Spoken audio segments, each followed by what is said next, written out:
सत्ता का खेल तो चलेगा, सरकारें आएंगी जाएंगी, पार्टियां बनेगी बिगड़ेंगी, मगर ये देश रहना चाहिए, इस देश का लोकतंत्र अमर रहना चाहिए। आज प्रधानमंत्री हूं, थोड़ी देर बाद मैं रहूंगा।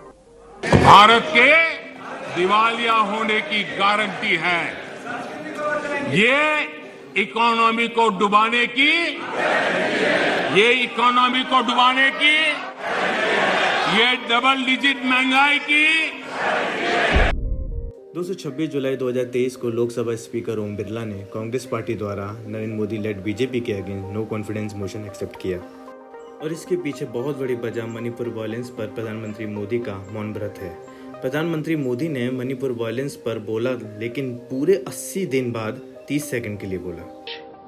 जब मैं आपके बीच आया, इस लोकतंत्र के मंदिर के पास खड़ा हूं, तब मेरा हृदय पीड़ा से भरा हुआ है, क्रोध से भरा हुआ है।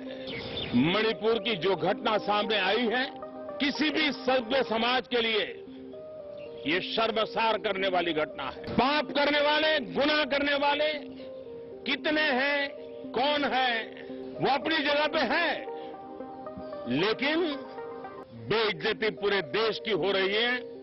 140 करोड़ देशवासियों को शर्मसार होना पड़ रहा है। मैं सभी मुख्यमंत्रियों से आग्रह करता हूं कि वे अपने राज्य में कानून व्यवस्था को और मजबूत करें।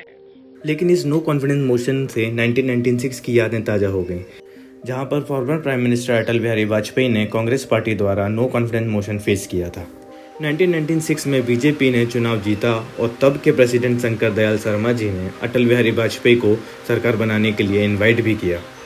वाजपेयी जी ने सरकार बनाई और प्रधानमंत्री पद को पार्टी द्वारा स्वीकार भी किया, लेकिन former prime minister Atal Bihari Vajpayee ji सदन में फ्लोर टेस्ट के दौरान अपनी मेजॉरिटी को साबित नहीं कर पाए, जिसके परिणाम अनुसार अटल बिहारी वाजपेयी जी ने प्रधानमंत्री पद से सिर्फ 13 दिन के बाद ही इस्तीफा दे दिया। और इसके बाद सदन में वाजपेयी जी ने जो नो कॉन्फिडेंस मोशन के अगेंस्ट स्पीच दी, वो आज तक सबसे फेमस और हिस्टोरिक स्पीचेस में से एक है। अब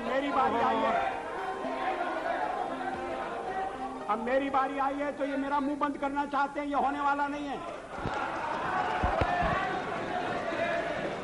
और अगर संख्या बल के आधार पर ये करने का आप प्रयास करेंगे तो हमें सदन के बाहर ये विचारों की लड़ाई ले जाना पड़ेगा। अध्यक्ष महोदय,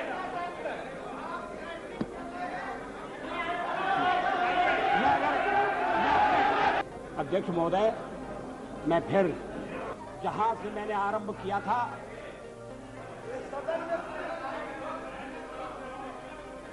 वहां अपने भाषण को ले जाना चाहता हूं। देश में ध्रुवीकरण नहीं होना चाहिए, न सांप्रदायिक आधार पर, न जातीय आधार पर, न राजनीति ऐसे दो खेमों में बंटनी चाहिए कि जिनमें संवाद न हो, जिनमें चर्चा न हो।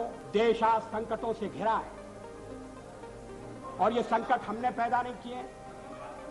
जब जब कभी आवश्यकता पड़ी, संकटों के निराकरण में हमने उस समय की सरकार की मदद की है। उस समय के प्रधानमंत्री नरसिंह राव जी ने भारत का पक्ष रखने के लिए मुझे विरोधी दल के नेता के नाते जेनेवा भेजा था और पाकिस्तानी उसे देखकर चमत्कृत रह गए।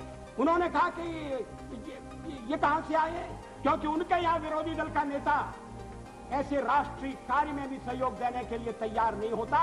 वो हर जगह अपने सरकार को गिराने के काम में लगा रहता है। ये हमारी परंपरा नहीं है, ये हमारी प्रकृति नहीं है और मैं चाहता हूं ये परंपरा बनी रहे, ये प्रकृति बनी रहे।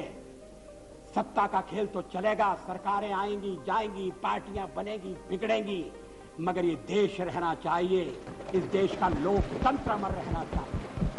आज हमें अकारण कटघरे में खड़ा किया जा रहा है क्योंकि हम थोड़ी ज्यादा सीटें नहीं ले सके। हम मानते हैं हमारी कमजोरी है, हमें बहुमत मिलना चाहिए। राष्ट्रपति ने हमें अवसर दिया, हमने उसका लाभ उठाने की कोशिश की है, हमें सफलता नहीं मिली, वो अलग बात है। लेकिन हम फिर भी सदन में सबसे बड़े विरोधी दल के रूप में बैठेंगे और आपको हमारा सहयोग लेकर सदन चलाना पड़ेगा, इस बात को मत भूलिए।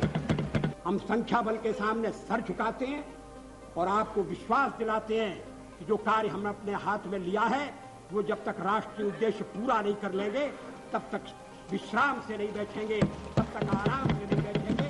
अध्यक्ष महोदय, मैं अपना त्यागपत्र राष्ट्रपति महोदय को देने जा रहा हूं।